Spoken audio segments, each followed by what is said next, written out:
We're all set to go? Yep. Okay. What should a woman expect her sex drive to be like in her 40s, 50s, 60s, 70s? What can she do to increase her sex drive? Oh, she's supposed to have sex drive all her life. Just because we go through changes, we have children, we go through menopause, puberty, all the time that our hormones change. As long as we have a good lifestyle and we're eating well and we go to early to bed, that is, most of us stay up far too long and it messes with our hormones. We don't eat well. We eat a lot of processed food. And if we don't exercise, we're really out of luck. With exercise, everything gets better because you circulate, you get hormones, you make every part of your body work. And, I have an old say that I say, and that's with practice comes perfect. So, like a lot of women haven't had sex for so long that when they meet maybe the person that they've been looking for all their life, that's when they worry because they haven't used their hormones like they should, and they maybe haven't had a good lifestyle. But, that can be helped with bioidentical hormones. Bioidentical hormones will first test you where you're at and then follow you for a certain amount of time every 3 months to see that your hormones are in good shape. And that happens for people that can't get pregnant either. Instead of using synthetic hormones, they use bioavailable. And I would always tell every woman, start early with exercise, diet, go to sleep early, and have a healthy life. That brings everything, and that brings sex life for sure. What should a woman do to minimize the unpleasant physical and emotional effects of perimenopause and menopause? Yeah, so women go through menopause many different ways. What I've seen in my life and all the women that come to the Institute, it is from nothing to horrendous. And the more emotional traumas that we've had in our life that actually is unsolved, that brings enormous stress because you realize that your hormones are dropped from here to there. And it's dropped in a way that most women, if they haven't had a good lifestyle, feel lost. It's, am I ever going to have libido again? Am I ever going to have a brain that functions? Am I going to be able to sleep again? So there's so many factors in this. How is my thyroid working? Because thyroid usually plays a big role every time I have a hormone change. And if that's messed up and I didn't feed it enough iodine, selenium, zinc, and good nourishment, and following circadian rhythm, I think everybody needs to realize, start early. For me, the menopause, it was a wonderful time. I feel like I'm just going into the next part, which is now like 16 years ago, but it moved me into the next part of my life. I'm not going to have kids anymore. And you have this freedom and privilege to have intimacy and to just grow in a totally different direction where you're supposed to be the guide. You wrote a book called Killer Clothes. Mm-hmm. Today, many women wear stretchy pants or spandex pants all the time. Yeah. Does this concern you from a health standpoint? Oh, absolutely. In the 1950s when nylon stockings came in, so many women got all kinds of diseases and even bacteria and yeast infections and even cancer. So, it's just been spiraling after that. So everything I wear is organic. You can have organic sweatpants, organic clothes. When I exercise, it's all organic. And, so our book will show you that the kids that are running around all in polyester, nylon when they're playing soccer, like our kids did too. But we had organic underwear under dose because you still have to fit into the game, and it's unfortunately all polyester and nylon.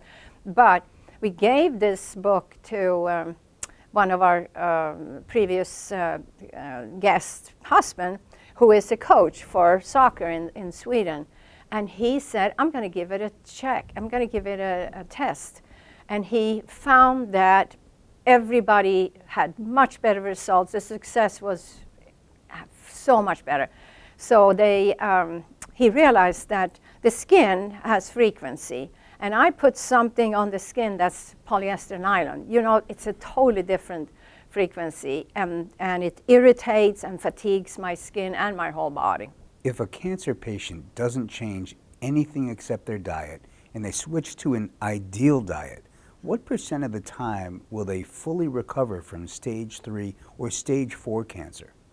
Well, our founder, Ann Wigmore, did that naturally. And so many people have followed her path. And, you know, we don't exclude, doing a live food diet and lifestyle doesn't exclude medical interventions if it's needed. We'd be the first one to say. But a lot of people have seen friends and family do all the treatments and been so sick from it and then passed that a lot of people say, you know, if I can try nature, and I always say, try it for the next 3 months. Let's see where you're at. How do you feel? How's your blood test? Maybe have an ultrasound or an MRI without contrast. But, you know, have some testing to see, did it get worse? Did it stop? Then give it another 3 months. So, you know, there are times in life when things grow horrendous and we need to act quickly. Then what we do plus medicine is a perfect mix. But what if it's not? And I have time. And I would do this in a swing, you know, and that's where, unfortunately, the Institute is mainly known for cancer when everybody comes with many other problems.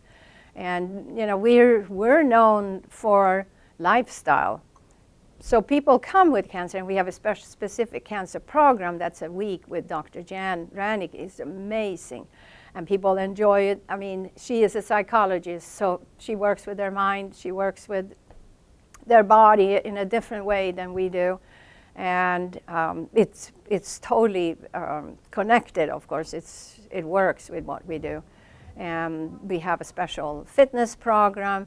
So we invite everybody who's in for lifestyle, who wants to make a better life, make a better self. In your many years looking at cells under a microscope, which foods feed disease the most? So heavy duty, high protein, high fat, high sugar. There's no doubt. So, you know, every research now will show you that a low caloric diet, you live longer. And, you know, when you look at the foods that we serve, which is mainly, it's for sure plant-based, but it's mainly raw, people absorb it because it comes in with all the nourishment. Everything is unadulterated.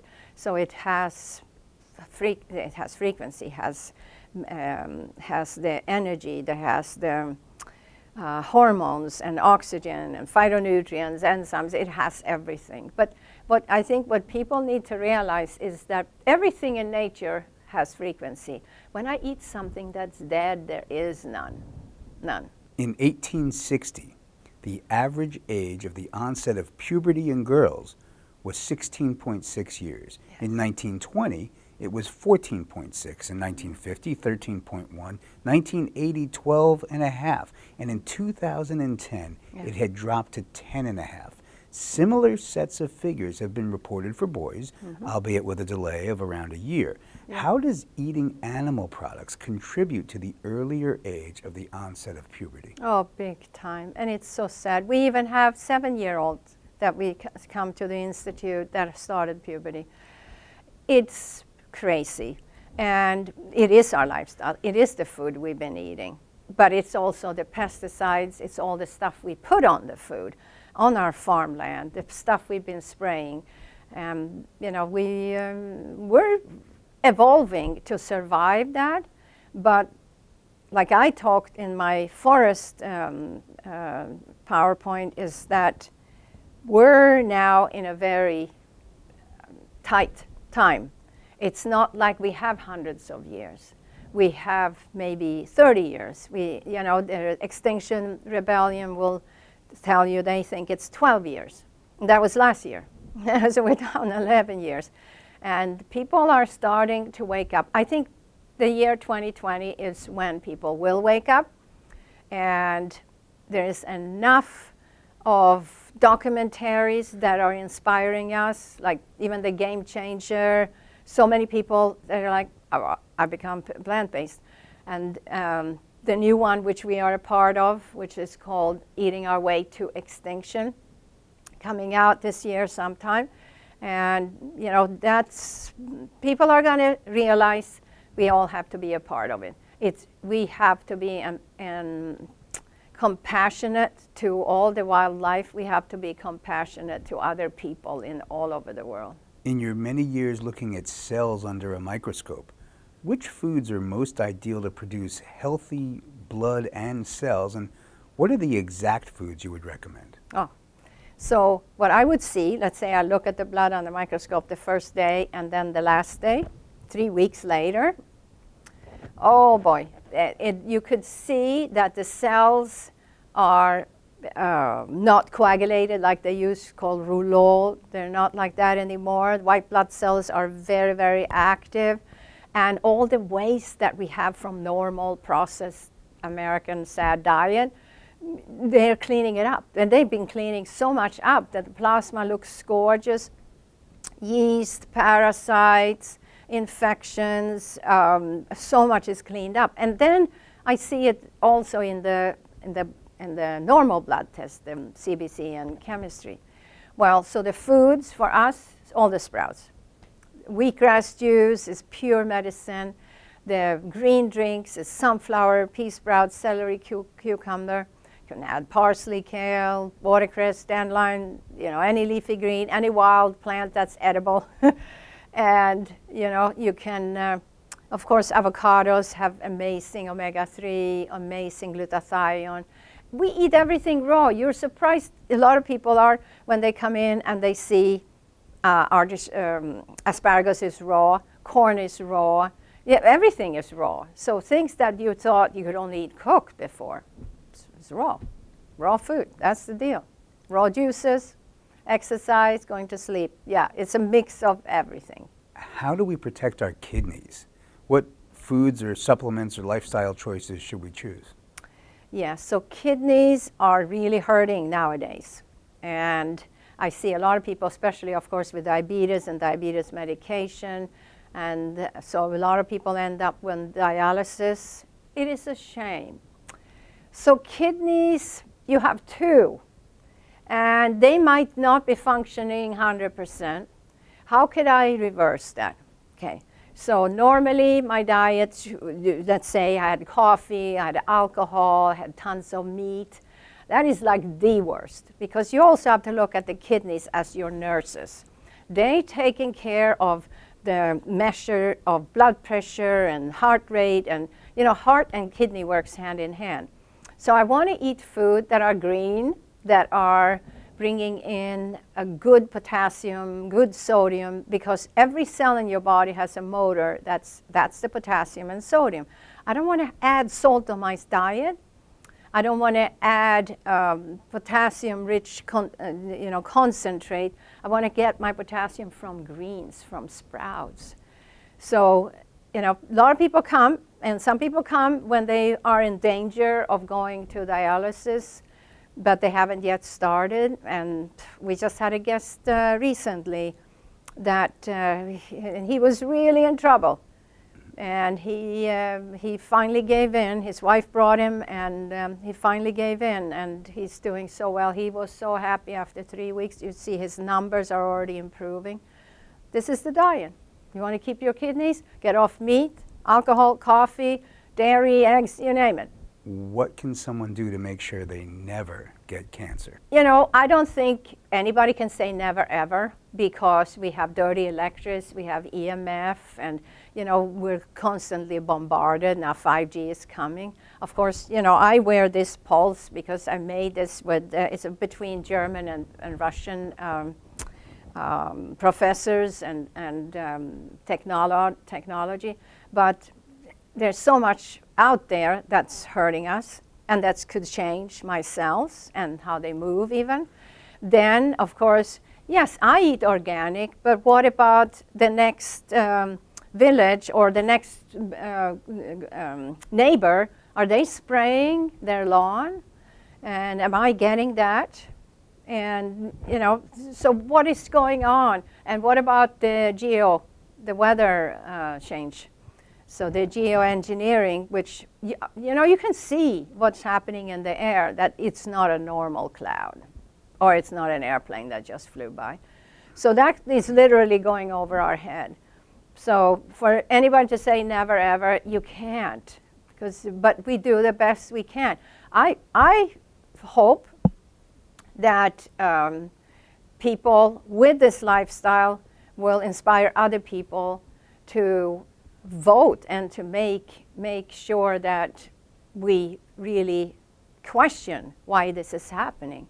And if it was from the 1950s a military deal to, you know, make weather different for other countries and their agriculture,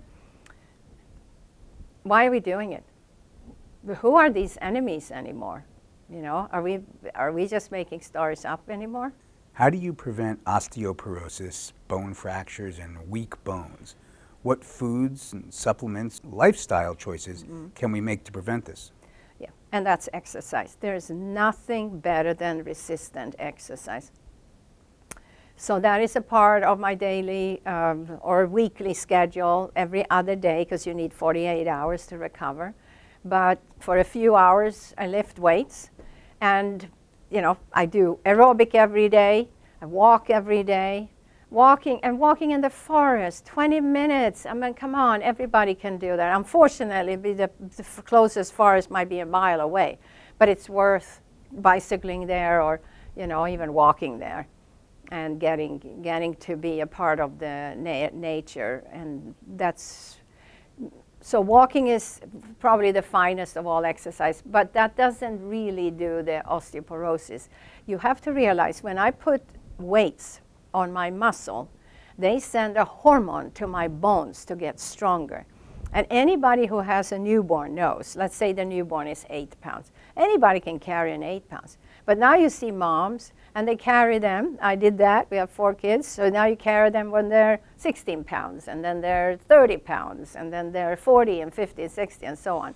Usually by 70, 80 you stop. But that's how you build up that strength. So if I don't want to get osteoporosis, I also take some supplements. I take silica, biotin, magnesium. But I also very much take things for my thyroid, because it's so important for my whole metabolism. So I take special form of iodine that's 100% bioavailable, and I take zinc and selenium with it.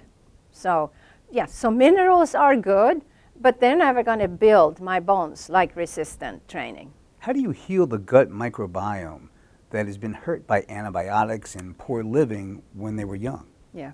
So probiotic is really important. I wish that everybody who were put on antibiotic were told you have to take some really strong probiotics.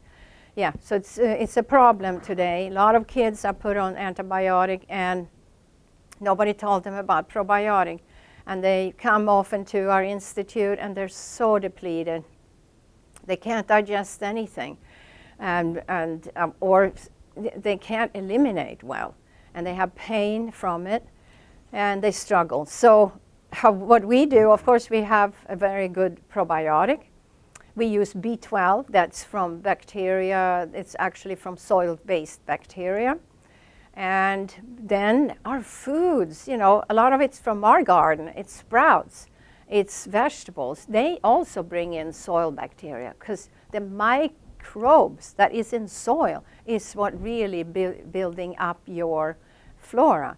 So, you know, it's funny because even if I get plants in the house, the microbes from the plants is going to help me. What are the pros and cons of hormone replacement therapy and bioidentical hormone therapy? So bioidentical hormone therapy, if you're looked after and every 3 months you're being tested, it's okay for a lot of women, especially when the menopause is very, very traumatic and they're getting depressed and they feel like they're lost. So it's a good thing. But, you know, I also look at women, the indigenous women, women all over the world that don't have this. And what do? I talked to Mexican women and they said, we just take a wild yam and cut it in half, and then I rub that on the inside, like the soft tissue of your legs, soft tissue of your arms, the belly, and that helps. And a lot of times, just taking a nice walk, taking a sauna, and just relax about it, because if I can choose lifestyle before I go into menopause, that'd be better. Now, but there are times people need the bioavailable hormones. The thing is, other hormones that are synthetic, like Premarin, Provera, I would run fast away from. They've been proven to cause a different kind of cancer, like uterus cancer, ovarian cancer, breast cancer. I mean, this is not the way to go. I know you promote green juice fasting, but are weekly 36-hour water fasts safe? So it's not something that we promote. We definitely want you to be nourished while we're fasting. So our fasting has green drinks. We serve it at 10. We serve it at 4. And then we have, actually, because we're in Florida, we have a coconut for lunch. And then in the evening, we kind of round it up with a little veggie soup, totally raw. So a lot of water in between, a lot of herbal tea, and you know, so you're nourished, but you're only on liquids. So it's a liquid fast, not a water fast. Professor Thomas Seyfried of Boston College said cancer's fuel is glucose and glutamines. Yes. How can you starve your body of both of these? You don't eat animal products. You don't eat processed sugar. And you be very, very sparingly with fruit. And if you have cancer, you don't eat any fruit because fructose is feeding it. So, you know, you choose a different deal. And sugar comes in many forms, though. It comes in the alcohol. It comes in the cooked pasta, the cooked rice, any cooked grain. White potato, you know, it's sweet potato, you name it. So it's in. The more raw I'm eating, the faster I'm going to get there. What are the hard and true rules for losing weight and maintaining the weight? Will oil, nuts, olives, and avocados make us gain weight? No. Okay. So that is what a lot of people think, and then they still eat meat, and they're worried about an avocado. Avocado have perfect fat and perfect omega-3. It's monounsaturated. It's you know, it's a perfect food. And so don't worry about eating avocados. You're not going to eat tons of them. One avocado a day is fine. And, you know, if I'm not eating meat, I'm not having eggs, I'm not eating chicken, I have no dairy products, why do you worry about getting a little bit of olive oil, for example? Yeah, I think olive oil in a little spray bottle is the best, like the mist bottle, and just spray your food with that. That is okay now, but there's olive oil and olive oil. Most of it is processed. Whenever we go to Italy or Spain or Greece, where you can get the real deal, you know that olive oil is green. It tastes green. It tastes like wheatgrass. So, you know, so the processed olive oil that you mainly can buy in stores now, that, you know, use it very sparingly. Because you're not using butter, you don't have cheese, you know, you don't have the things. Boy, my world, my Swedish world was full of that. And, you know, the people that I meet, especially the young ones today that already has had heart attack, they're totally realizing that it was the lifestyle that made that happen. 99%, unless you have a mechanical problem. How do we protect against memory loss or dementia? What can someone do to make sure they never get dementia or Alzheimer's? Right. So dementia has many reasons. Is it the pesticides, the fertilizers? Is it that I'm eating tons of sugar? I call it, and it's been called now too, the diabetes type 3.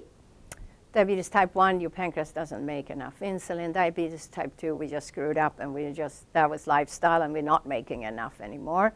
Diabetes type 3 has to do with the brain. So in your brain, you have a part called hippocampus. That's your learning and memory center. It makes insulin for the brain so that you have a good blood sugar, glucose level in the brain. And, you know, if my diet has tons of processed food, alcohol, sugar, I'm smoking, I'm not happy, I'm not sleeping enough, that goes down the drain. And then I can't learn new things. I'm not going to remember things. So that's one part. Infections could be another. It could be herpes. It could be, staph infection. It actually could be infections that actually caused it too. So nobody knows 100% why, but the protein that actually festers the neurons, they realize that this is something that's cleaned up every night if we're sleeping enough. And if we don't, we have leftovers. And as it gets more and more, our memory goes down the drain. Do you recommend mammographies? Why or why not? Okay, so I prefer thermography, or MRI without contrast, or ultrasound. Mammogram is a huge intrusion into the breast of a woman. And, you know, it has so much radiation that sooner or later we're going to get in trouble. So what if I have a benign tumor? And I keep looking at it. I keep doing all these mammograms. It's going to turn on you. What can someone do to make sure they never get type 2 diabetes? Yeah, and that's lifestyle. So that's like, I need to take care, I need to change. I need to stop eating animal-based products. I need to go plant-based. And I need to exercise. I need to have fun. We have this fitness program. They have so much fun. And the first week they might not, they do some. By the third week they're up there, they're doing everything. So they lost weight, they have more mobility, and the blood sugar is in balance. It's a no-brainer. What do you tell people that say they have a sweet tooth and crave sugar? Yes, and we're all addicted. We could, all of us are like more or less born addicted because our parents had so much sugar in their lifestyle. Alcohol, sugar, cooked food, you name it. It is an addiction, and we can kind of be ahead of ourselves. It's the only way that I don't buy the things that is sugar. If I'm going to buy some cookies in the store, you think I'm not going to eat them? If I'm going to buy a ton of bananas, don't you think I'm going to eat them? Yeah, of course. So that's heavy sugar. And then what if I eat my food raw? Now the sugar is totally different. My body knows it. It's adaptable. It's absolutely knows what it's taking. Your body will attack anything that doesn't have frequency. It only has a one-track mind. So it will attack it as any other invader. So if I'm healthy and my diet is 80% raw, meaning my juices and my salads, and then I have maybe a hot soup or bowl of squash or some beans, then I'm fine for most people. If I'm dealing with a tumor now, I have a cancer, I'm going to go 100%. I'm not going to deal. I don't want my body to have to fight something that I just ate. So diabetes type 2 is not hard to deal with. But it's not a straight shooter. You will have days when your number, especially if you've been on medication, and then eventually most of you have to get off because your numbers go so low. But then some mornings it's perfect number, and some mornings, and you've been doing all the same, and the numbers are high, and you're like, what happened? Well, look at the latest phone call you had. Maybe it was some upsetting thing, because being upset, having a lot of stress in your life is a huge part of diabetes. You recommend using a far-red infrared sauna. Mm-hmm. Why? It doesn't seem natural to sit in a 130-degree sauna. No, and it makes you perspire, heavy metals, chemicals that, you know, like 85% more than a normal sauna. I love any sauna, but far infrared, what a difference. And how you clean and how you start to perspire. So, you know, the skin is the largest elimination organ in the body. That's where most of it's going to come out. And we have to perspire. So it's something we do every day. My husband and I, Brian, we do everyday sauna, no matter if it's far infrared or normal. If it's fired up sauna, like in Scandinavia, we have a lot of those burned saunas, or it's far infrared, fine. Just why it's been such a part of so many cultures. Indian culture have theirs. In Scandinavia, we have the saunas. But everybody in the old days understood that our bodies needs to perspire to get rid of build up toxins. How do we protect our liver? So liver, oh my God, that's your detox organ. So the more chemicals I take, the more medication that I take, the worse it is for the liver. The more alcohol I drink, of course, the worse for the liver. Coffee is worse for the liver. So now a lot of people get something called fatty liver. And a lot of them have never touched alcohol. They never drink. And so they're like, well, fatty liver is from alcohol. No. It's from the sugar, from the processed foods. So alcohol, of course, is one part. But now you see so many people, they've just been eating heavy-duty processed food. And if you think that McDonald's and frozen food and all the processed stuff is ever going to help your liver, you're on the wrong track.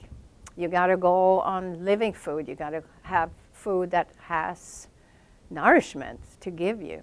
And give, you know, hopefully alcohol doesn't have a place in your life anymore. Alcohol causes cancer. It's a carcinogen, and all that sugar.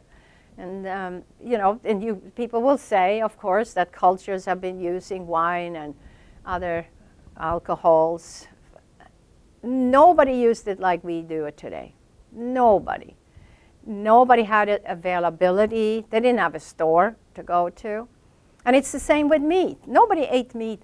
I mean, meat started thousands of years ago when a little handful of people started to eat meat, and that they had to clear land. And then we just been going. And now, since 1970s, it blossomed like everybody wanted to eat meat. So now we had the rainforest going, and all the forests, wherever you can grow, have cattle ranching, you do now, because it sells.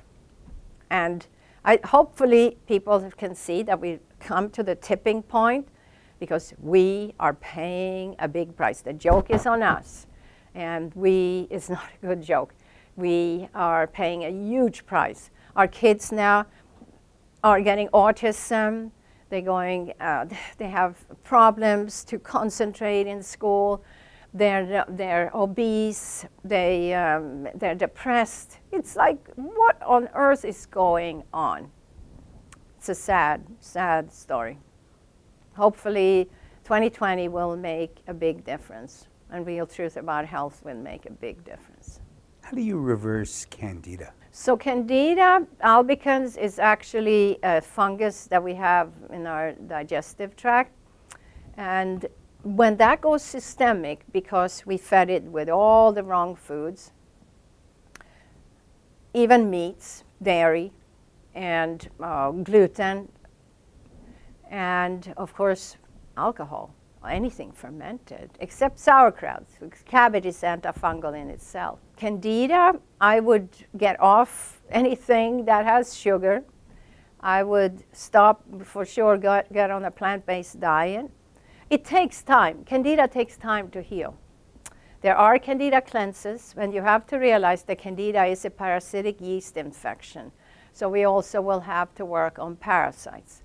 And, you know, medically, you don't hear much about parasite, and it's so common. It's a big problem. We get it mainly from water sources that are not filtered enough. But I do a parasite cleanse once a year because we travel all the time.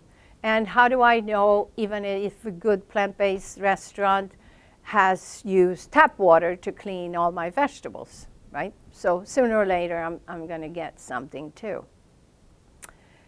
It is making indigestion, poor elimination, but it can work on me emotionally too. So a lot of people with Candida have foggy brain.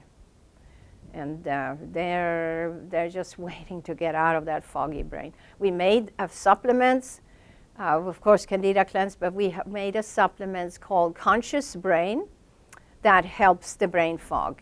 It's really good stuff, amazing. B12, enzymes, probiotic, of course, to help during this time. But, you know, we're going to have to take step by step. Get on plant-based diet, get off the sugars, even fruits, and let your body heal. Just so you know, it takes time. It's not an overnight deal, like, okay, I did it. No. Live it, be with it. How do we protect our thyroid? So that is, I work on that all the time with every guest because there are thyroid tests, free T4, free T3, and TSH. And there's antibody globulin test. Well, so a lot of people come and the numbers are perfect. But let's say that they take, for example, Prozac. Prozac has fluoride in it. Fluoride kills iodine. The thyroid lives on iodine. Iodine is the source that follicular cells use. And you know, we naturally had it in soil before. It's so depleted that it's not in soil hardly anymore. We can't count on it. And salt used to have it, but in the 70s they took fluoride and a lot of other goodies. They just left sodium chloride in it, and we suffered. And then they said, oops, well, so then they made iodized salt, which as soon as you open that container, it evaporates. So fluoride and bromide kills, and chlorine. If I go in the pool, that's really tough on the iodine.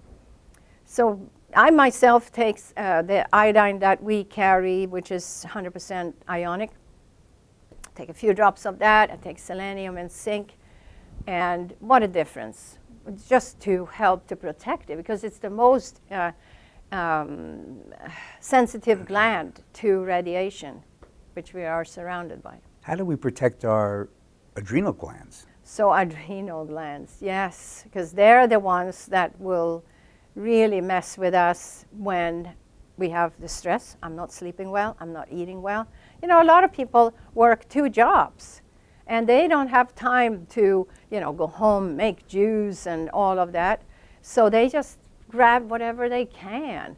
And usually it's in a quick supermarket or gas station, you know, and you just grab whatever they have, which is pure junk, nothing with nourishment, and your energy goes down. And then you take a test and your doctor will tell you, oh, your adrenals are not fine. And so then they test your adrenals in the morning and in the evening, and the cortisol level that should be high in the morning is low, and in the evening, so we could sleep, should be low, it's high. So now I'm like this all night. And people have to exercise. I say, take a walk before you go to sleep. Get either some family member or get a friend and say, can you take a walk? Can we take a walk half an hour before I go to sleep? And, you know, like 7 or 8. No matter what weather, if it's raining, snowing, if it's cold, if it's hot, just do that. Just dress for it. Dress for it. You know, we spend so much time in front of TV, and that stresses your adrenals. And your kids are stressed.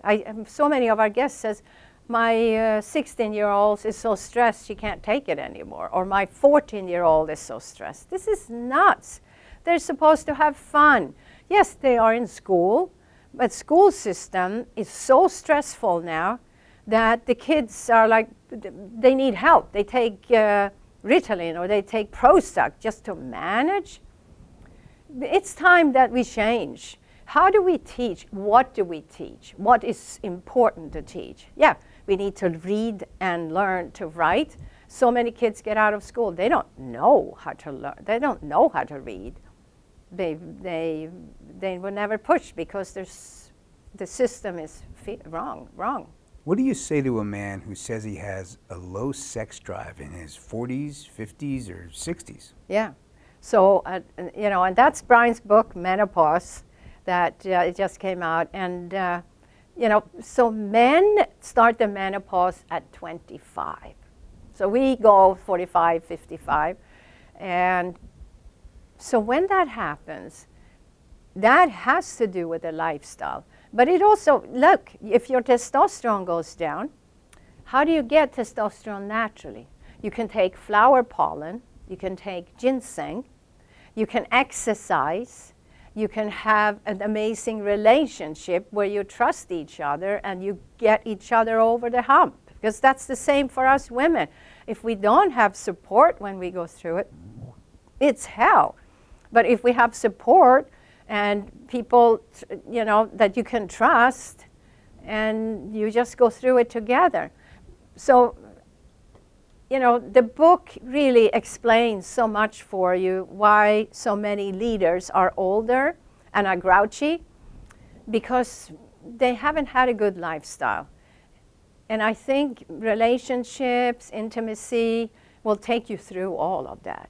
But keep a diet that will keep making testosterone and hormones and balance them for you. Yeah, we're all dropped, men and women, we are dropped, and there is a reason for that. There is a natural reason that this happens. So that men gets softer, nicer, you know, so that we kind of meet. Do you recommend colonoscopies for men? Why or why not?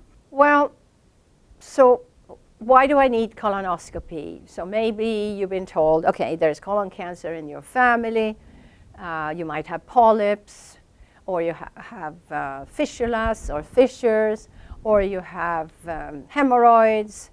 Maybe there's something that's not in balance, and you're constantly bloated, or I'm not eliminating well. Well, let's look at my lifestyle first.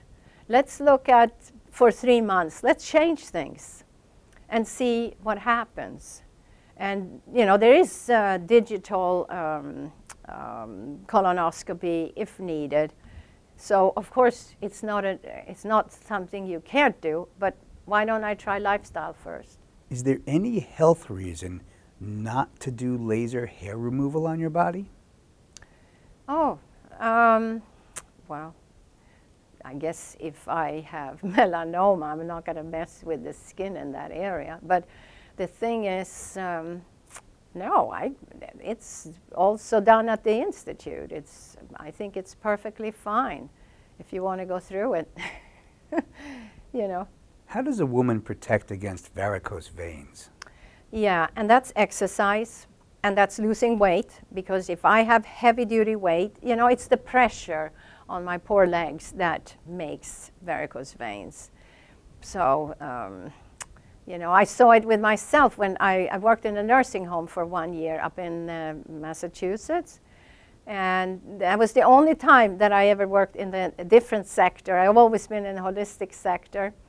And I ended up lifting 200-300 people from the floor sometimes if they fell. And sometimes, you know, hospitals and nursing homes is built totally wrong. They should all be round. So that nurse's station is in the middle and they have full sight to everything. It's absolutely, that's our medical building at the Institute too. So now you have this long corridor, and maybe you're all by yourself and you're yelling for help, and then you have to, and so lifting people like that, I had some, but it actually disappeared after a few years. So it is that pressure. So if I'm have it also from my dad, if I have it through generations, of course you're probably more prone to have it. And there are ways to clean that up. And we work with a vein specialist, and of course she can fix that, and you have the sock for a certain time, and you walk better, and it's less pain. I mean, it's so much better.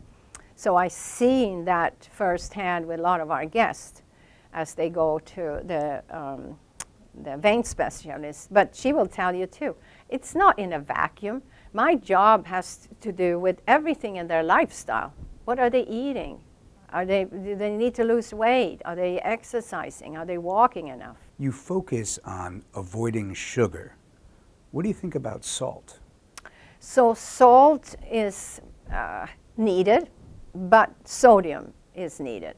So sodium, how do I get that? I get that from seaweeds like the kelp, the dulse, the nori, and I get it from all the vegetables that we use, especially celery is very rich in it. So we don't have salt on our tables. We use a little bit of nama shoyu, which is soy sauce, but not fermented and no gluten and all that. We use a little bit of Bragg's. But that's on the condiment table, so people can use it. They don't have to have it, so that's why we leave it as an add-on if people want to add it. Most people have abused salt, and we're using much more salt in America than we ever did. All the food, see, they took when they process food and it's in the freezer or in a can, there's salt in it. There's salt, and it's a big problem. So sodium and potassium is the motor of every cell in your body. You start using a lot of salt, potassium will be leaking, your kidneys will say bye-bye. Are there health issues related to getting breast implants? Oh my gosh. Yeah, I would tell every woman who has it, take them out. And please don't put it in. If you've had mastectomy, you can take fat and go to a plastic surgeon that can separate fat and stem cells and then put that in for you. These breast implants have caused so much trouble. I just saw one of our guests. The breast implant is in back of the muscle tissue and the tumor is in front. And, you know, it all needs to go. It all needs to go. It's the saddest thing. One of our friends took it out after 7 years. They're supposed to last for 10 years. And these were silicone, and they're all silicone, even if it's saline inside. The joke is on you. They were erupted, they were open. And the surgeon, after taking them out, she said, look at my calluses, because I had to scrape the silicone from your chest. She had to take lymph nodes under each side. It's horrendous. And it's the biggest thing in plastic surgery. It's the biggest thing women are doing right now. This morning, probably millions throughout the world did it. And I would say, take them out. We have pictures. One of our guests took them out after 3 months. She was so sick from it, and guess they were black. Mold, bacteria was growing all over them. So it's a danger. And first of all, God gave you what you need. And if you want to fix it up, like my old friend says, hey, socks, you can put socks in. And I say Victoria's Secret is no secret. That kind of bra, nylon, polyester, 6 times greater risk for breast cancer. So the implants not only is greater risk for cancer, so is the bra. You have lymph here, lymph under the arm, and you pressing all of this in. I think only a man would make that kind of pattern. Yeah. Do you recommend antibiotics? What alternatives are there if you have an infection? Yeah, so there are tons of natural antibiotics. Yes, there are times that antibiotic is a must, and that would be the craziest thing not to do if it's needed. But what if I raise the child in a very natural way? and I can use natural antibiotics. For sure, garlic is number one, but it might be hard to give to a kid. You have silver. That was the original antibiotic used in hospitals. So silver I can give to my kid. Cat's claw I can give. And I can give zinc. Zinc is amazing, and our kids have never taken antibiotic. So I use things that I had at home when they had a cold or a flu or childhood disease. What do? And you take different baths, like I do sea salt bath with baking soda and some aromatherapy oils to hinder, especially chicken pox, measles, and things. And the idea that nature doesn't have a plant for every disease is crazy, because there is a plant, there is an herb for every problem that we might encounter. But it is our lifestyle. If all I give my kids is fancy processed food, sugar whenever they want it, they're not going to have a good immune system. So now maybe I have to go for antibiotic. But your child is not going to thank you at the end of the day, because their microbes, their flora is so hurt, and they're paying a big price for a long time. And maybe you don't know then, well, how can I rebuild their microbes now? So they're going to suffer emotionally too. What do you usually eat for breakfast, lunch, and dinner? So I don't eat breakfast. I drink breakfast. So I have juice, I have wheatgrass juice, green drinks. I drink a lot of water with lemon. And you can add some stevia drops if you like, which is a natural sweetener, not sugar. And, I take supplements with all of that. So I more or less, I do intermittent fasting. So after dinner, the night before, I don't eat until lunch. And my lunch is 100% raw. If you see the table at the Institute with all kinds of sprouts, broccoli sprouts, and sunflower sprouts, pea sprouts, buckwheat sprouts, you name it. I mean, it just goes on. It's gorgeous. And all kinds of leafy greens that we also actually pick from our garden, so they're really nourishing. You realize when you buy things in the store, they probably minimum of 2 weeks before they got into that store, and they lose every day. They lose tons of nourishment. So if you could have even the smallest garden, even hydroponic, and add that to your salad, it's amazing. And then add sprouts, avocado, nuts, seeds, and olives and seaweeds. And we make kimchi, we make sauerkraut at the Institute. So that's like amazing salad. You can't go wrong, and it gives you all amino acids, vitamins, minerals. So there's no fruit in my diet. We do serve fruit Thursdays and Sundays at the Institute for the ones that can have it. Of course, every person have an individual program if they can have it, or yeah. So it's amazing. And dinner is more or less the same for me.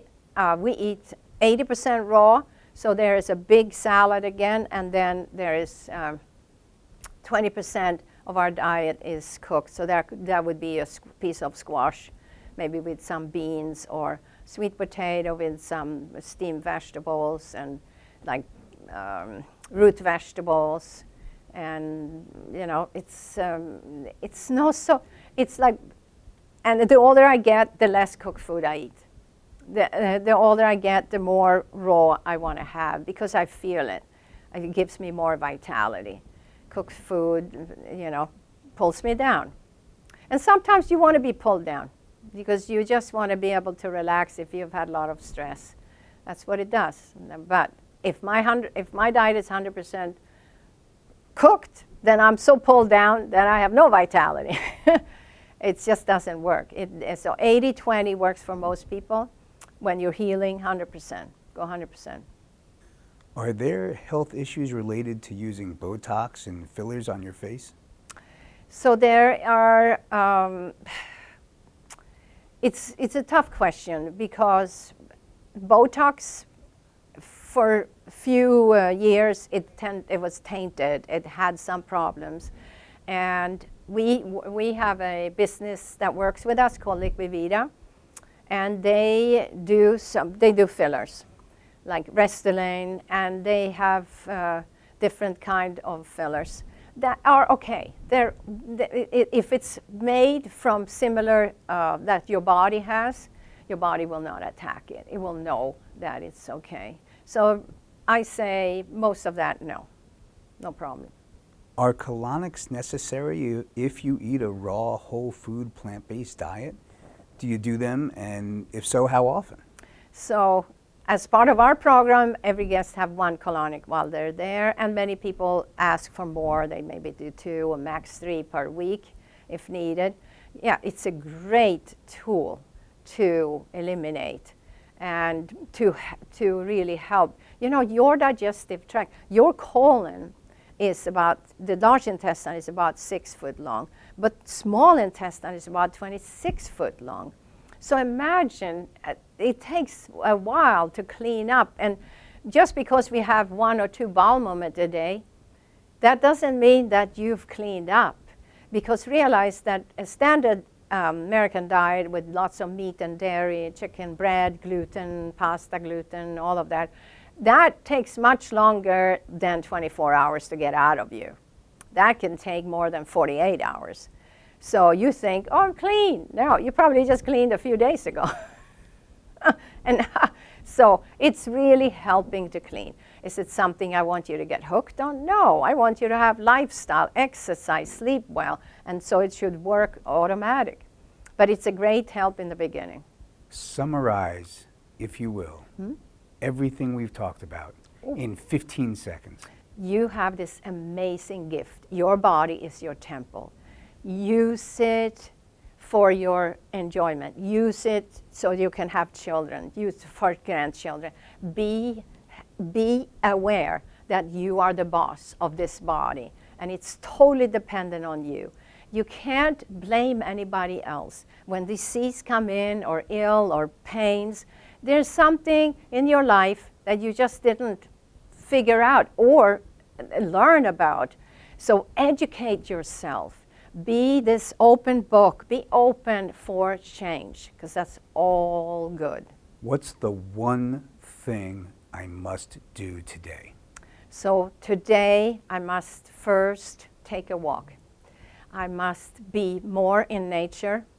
And when I go to the store, I'll go to the produce section and I buy organic, and I make an amazing salad without all kinds of heavy-duty dressings that I normally had.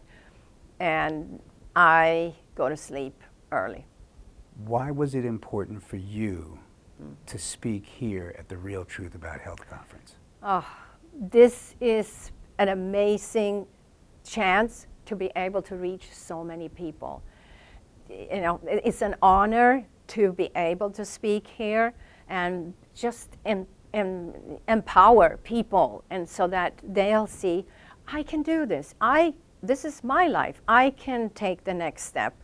And all the things that they're going to learn here is just going to fill them up. And I just hope that this, by making this once a year, that it will be something that people will say, oh my gosh, I want to be there. I want to be in Long Island. I want to come here. I want to actually feel what it feels like to be around all the other people that are empowered.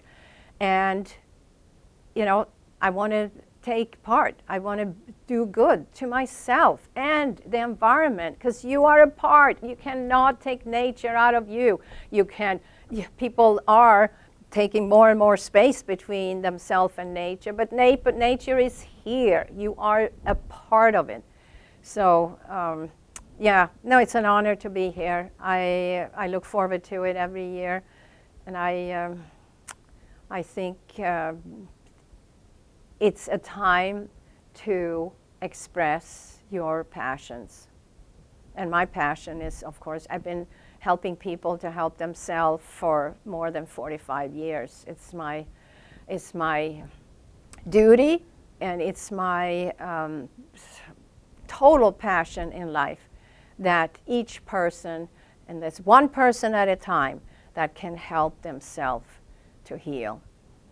It's, if that's what we can do with this conference, it's heaven. I think nowadays, children is where it's all at, because it's the generations that's going to take over from us, and they're messed up. They're stressed, they're unnourished, they're taken so early in the morning, 6:30 they're at the bus station.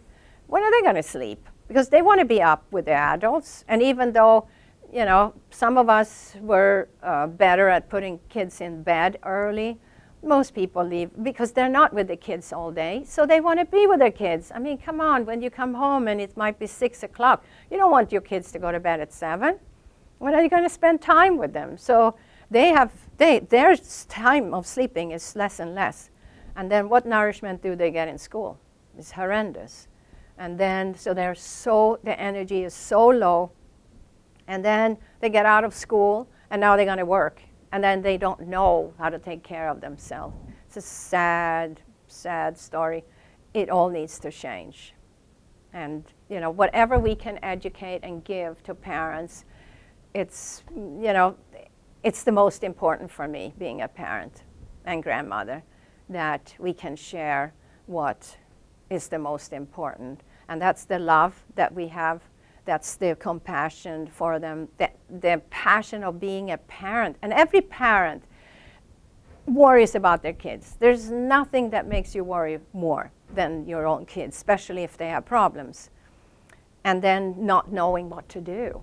And then being told that, okay, there's a medicine, there's this, and nothing about lifestyle. So households have to change. And, you know, I know in Scandinavia now, they're talking about less working hours, if we can get down to 6 hours. So that means that school time has to be less too. Woohoo! The thing is, what do we learn in school? Can we cut it? Can we come later? Can we have amazing food at the lunch bar? Yes, why not? Why can't we? I know that they're stepping back. I know Michelle Obama, who wanted to bring in fresh food and different colors, yellow, red, green colors into the food kitchens or school kitchens. And now, guess what? That's being reversed, and now we're going to bring French fry and hot dogs and burgers. So then parents needs to say, no, my kid is going to be there. And what if I can't afford to, you know, make a ton of food for them to bring? Which is something I would tell every parent, if you can, you make food. Our kids have had food to bring every day. Then school needs to provide that. So I hope that changed. I hope that it doesn't happen. I was just reading that it's supposed to happen.